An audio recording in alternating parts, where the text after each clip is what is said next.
The steadfast love of the Lord never ceases. That's one of my favorite songs. The New King James says, through the Lord's mercies we are not consumed, because his compassions fail not. They are new every morning. Great is your faithfulness. The Lord is my portion, says my soul. Therefore I hope in him. If you had to guess, what book of the Bible would you put that in? I came into I'm glad you led that, because I came into during July 4th, we were with our family, and I went into the dining room, and that's where all my dad and my mom and my sister and my brother-in-law, and I asked them, and I said, you guys know this song? And of course they all said yes. I said, what book of the Bible is that in? And none of them knew it. What would you guess is the most depressing book of the entire Bible? Some people might say Ecclesiastes. I think if you read it in a particular light, Job. Yeah. In my opinion, it'd be the book of Lamentations. In the book of Lamentations, the prophet Jeremiah is witnessing the destruction of the temple. And it's gruesome, it's gory, it's a slaughter, it's a massacre. It's probably one of the worst sights that any human has ever beheld.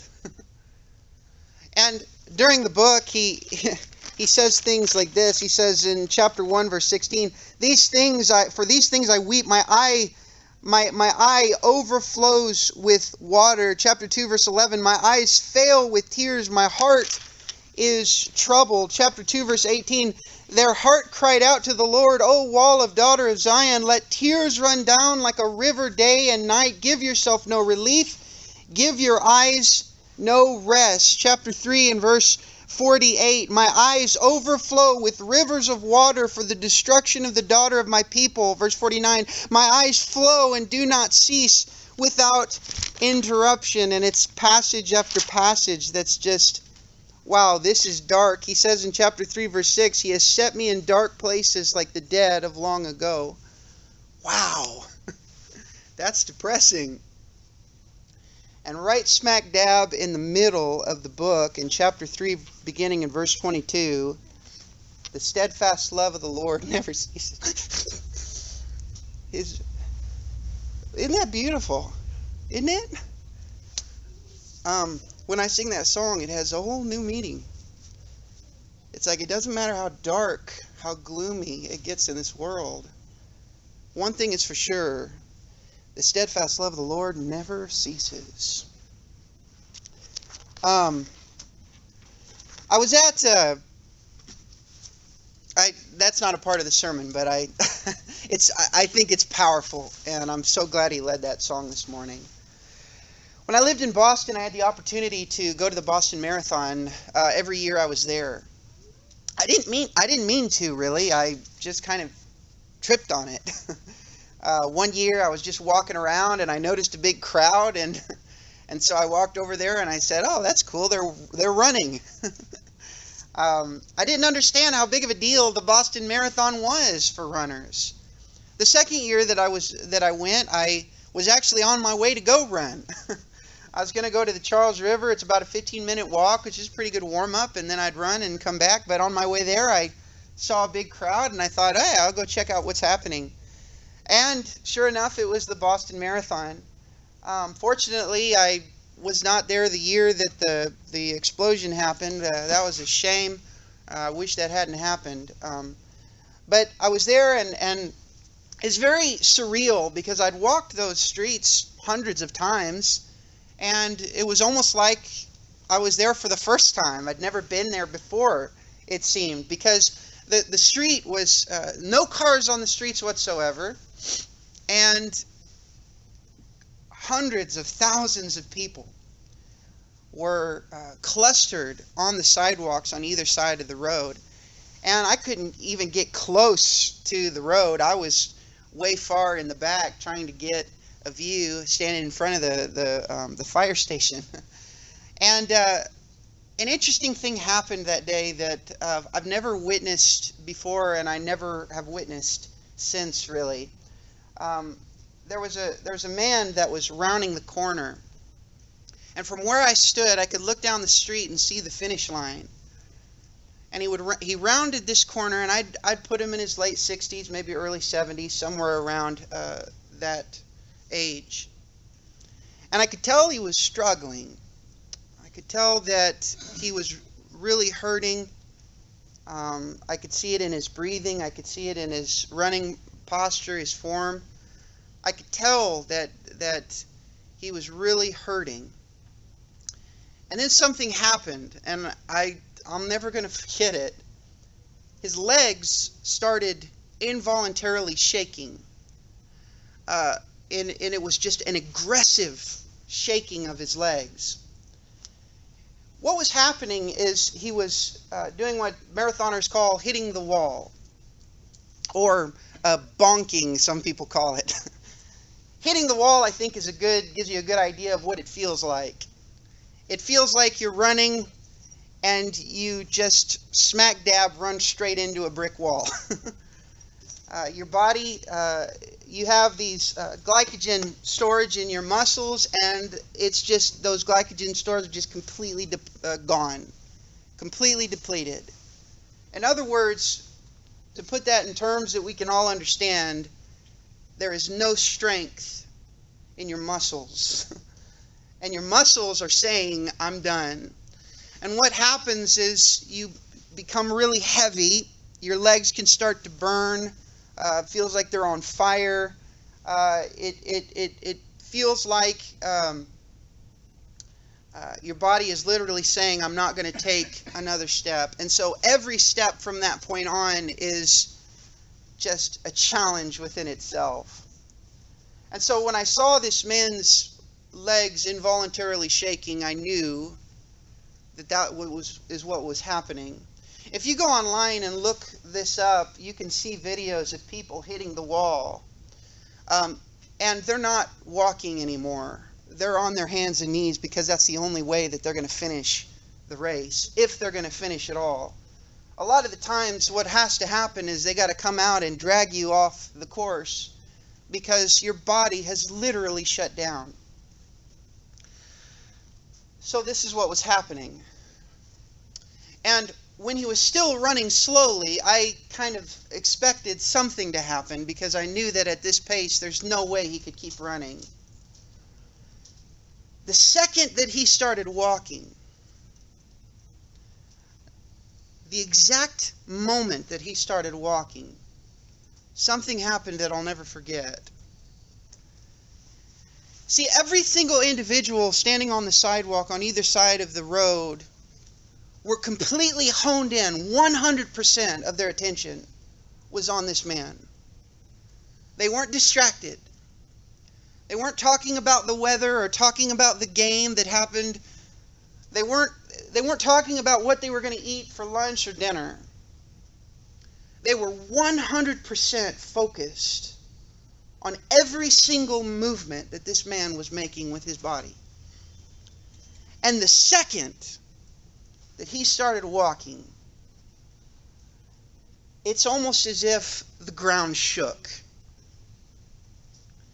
It was such an explosion of sound.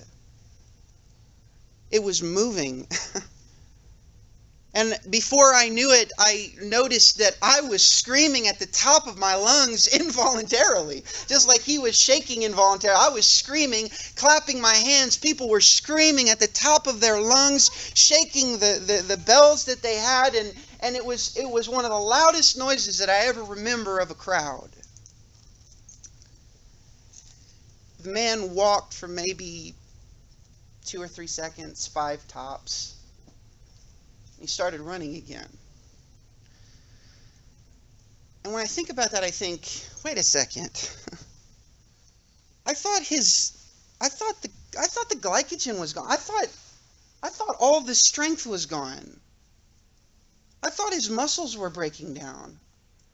I thought he didn't have anything left in the tank.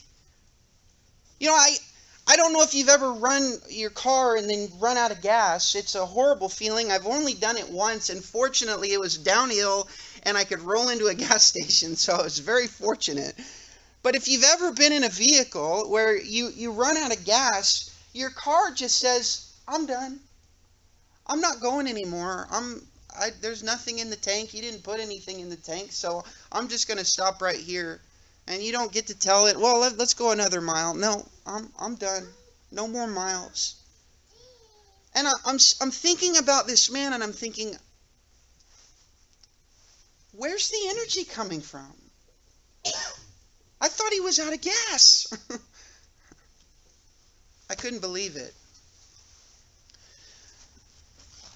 It was amazing how the strength from the crowd transferred to this man. And where he was completely out of strength, through the crowd, he gained strength. And he finished the race. And I'll never forget that. The study that we did last week, it has a purpose. I posted that on YouTube this morning, so if you need to be reminded of that, you can go and listen to that. Everything we talked about has a purpose. The knowing what God wants for us in our life, being filled with that knowledge. Having the wisdom of God to know how to live. Having the spiritual understanding to have the motivation to live that way. Living a life that is pleasing to God, being fruitful in every good work, increasing in the knowledge of God. All of this has a function in the life of a Christian. And the function is this, verse 11, strengthened with all might according to His glorious power. In the Greek, it's kind of redundant. And the way that it's translated in the New King James, it's a little less redundant, but I think it's supposed to be redundant. And so I'm going to give you Logan's, how I might translate this, very rough, take it with a grain of salt.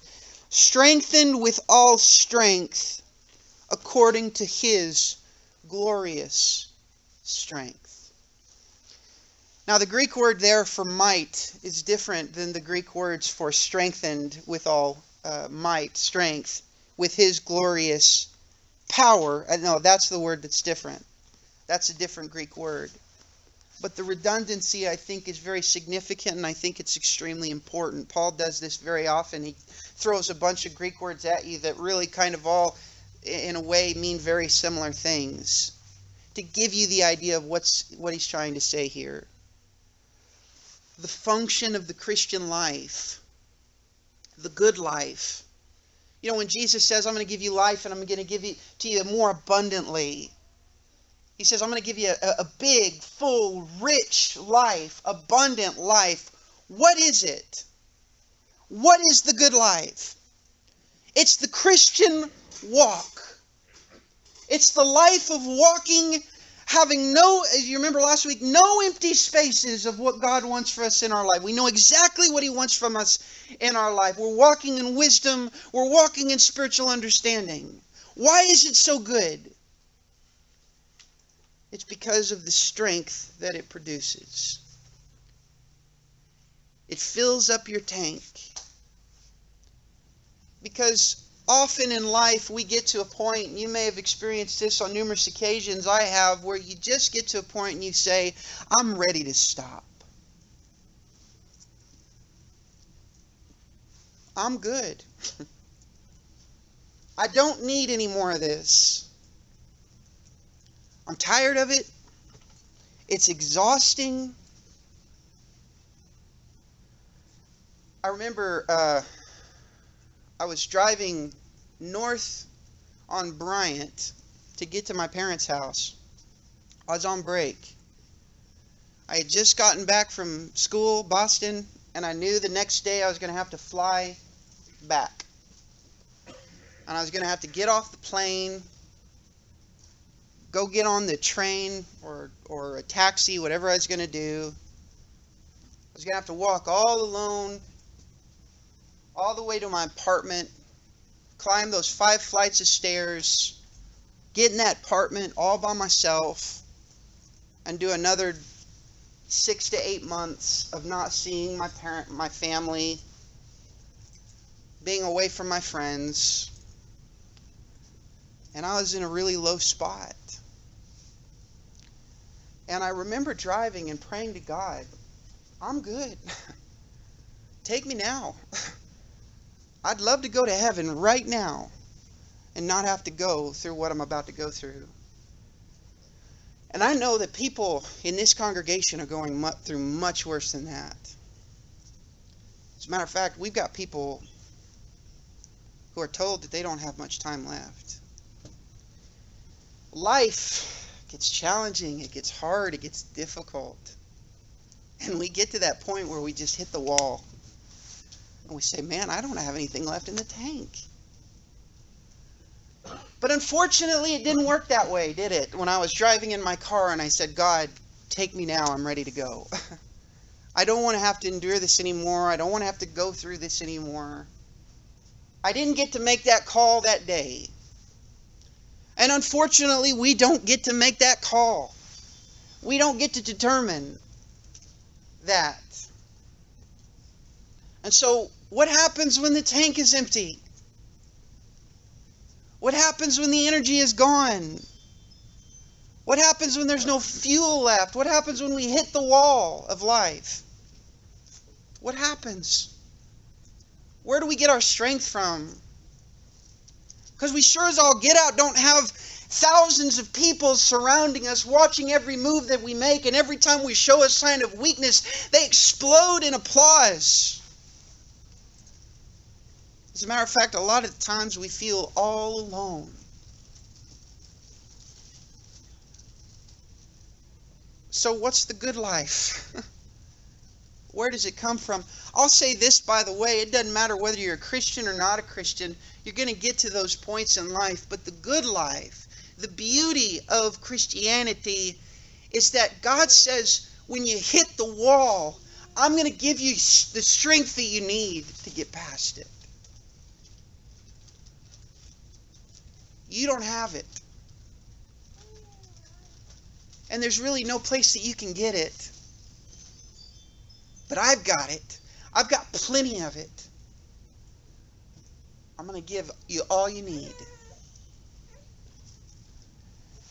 And what's crazy is, in that race, the crowd gave this man everything he needed to finish the race. But that was it. That was it. When he crossed the finish line, I'm assuming that he probably was horizontal for weeks. He probably may have had to get medical help, professional medical help, for weeks. He probably didn't walk right for months.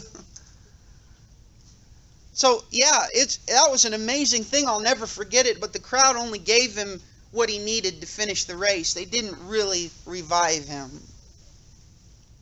They didn't really do anything restorative to his muscles at all. His muscles were still completely drained.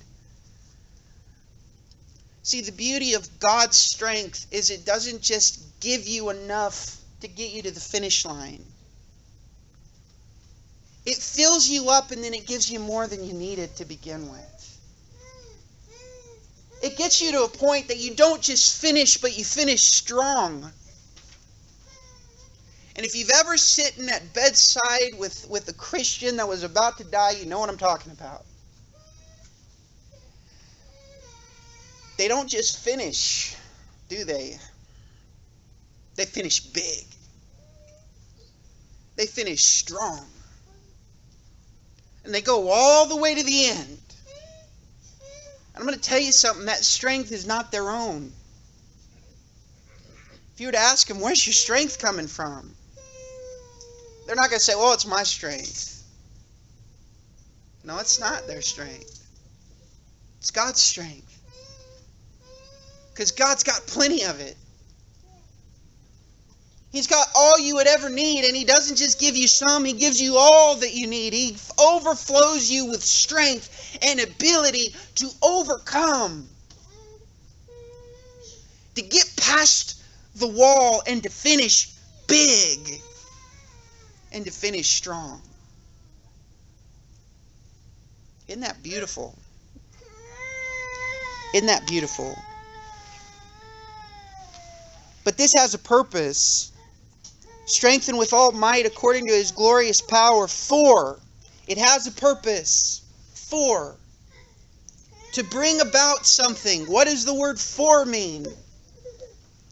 It says, for all patience. That's what the strength is for. It's to get you past the wall. It's to get you through the wall. It's to get you through what you're going through. Patience. Endurance. Here's another time where Paul uses two different words, but they kind of have a similar idea. He says patience and long suffering. But he doesn't just give you enough strength so that you can be a little patient or a little long suffering. No. He says patience and long suffering with joy. See, the tank is full and it's overflowing. There's no way if you just had a little bit of patience to get through what you're going through that you would experience any joy whatsoever. There's no joy through suffering.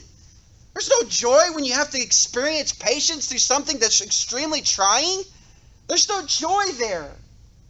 Unless you're getting your strength from God, and then you've got so much strength, so much ability to not just get through it, but to get through it with joy. Can you believe that?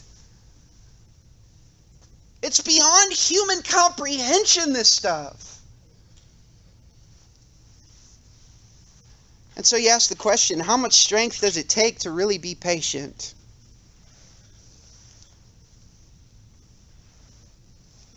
I think the practical answer is a lot. A whole lot. It takes more strength to be patient than it does to not be patient. In times where you could act quickly, in times where you could get pleasure quickly, in times where you can find satisfaction quickly, that's easy. That's easy. But to giving your life over to God and waiting your entire life to get to a point where you get to spend an eternity in eternal satisfaction, that's going to take patience. And it's going to take long suffering, because sometimes there's no way to end the suffering in this life. There may be things that can dull your senses, illegal substances. Sin promises you that it's going to make it easier to get through life. That's what sin does. The biggest lie that sin tells is, this will get you through it. And here's the thing, it may get you through it, but it doesn't fill up the tank. It may get you to the finish line, right there where it's like, okay, I don't feel, but you just feel empty because it didn't fill you up like the strength of God can. And so how much strength does it take to be patient? It takes a lot of strength. How much strength does it take to long suffer? It takes a lot of strength. How much strength does it take to have joy through it all? It takes a lot. It's not your strength. It's not mine. Our strength can't produce that. God's strength, it can. Verse 12, giving thanks. Do you really think about being thankful in those times where you're out of strength? Do you really think about being thankful when the tank is empty and when you'd be just as happy for life to end right at that moment? Well, the Christian does. It's in those moments that the Christian experiences the greatest degree of thankfulness. Why? Paul says, giving thanks to the Father. The why is, who has qualified us to be partakers of the inheritance of the saints in the light. That's why. I was disqualified and He qualified me. That's why. I was in no position to even remotely expect a chance of eternal life. I was at my weakest point. I had the burden of sin in my life and I couldn't get rid of it. I was disqualified. But God qualified me to receive that inheritance of the saints in the light. Verse 13. He has delivered us. By the way, that word is extremely special. It's the word for rescue. He rescued us. We were dying. He rescued us. We were in prison. He rescued us. We couldn't get out on our own. And He rescued us from the power of darkness and conveyed us into the kingdom of His Son, of the Son of His love. That word conveyed is the idea of transferred. Very simply, imagine that you have money in a savings account and you have a checking account and you need to put the money in the savings account in the checking account. What are you going to do? You're going to make a transfer. You're going to transfer the money over. And then when you go look at the bank accounts, you're going to see that there's less money in the savings and more money in the checking, and that's the way it was supposed to be. You set it in that way. Now, just imagine that same idea with us, where we're on a path of hell. We're on the path of death. We're on the path of suffering. We're on the path of no joy. We're on the path of no strength. We're on the path of hitting the wall and not having anything to get to the end. And God said He picks us up from that path. He transfers us over to another path. And He says, here, you can walk on this path. It's a path of strength. It's a path of joy. It's a path of eternal life. It's a path of hope. It's the good life. It's a path of wisdom. It's a path of spiritual understanding. And God says you don't have to get on that other path anymore. It's the kingdom.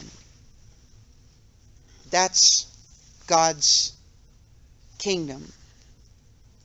And you weren't qualified to be on that path, but God said, I'm going to qualify you to be on that path.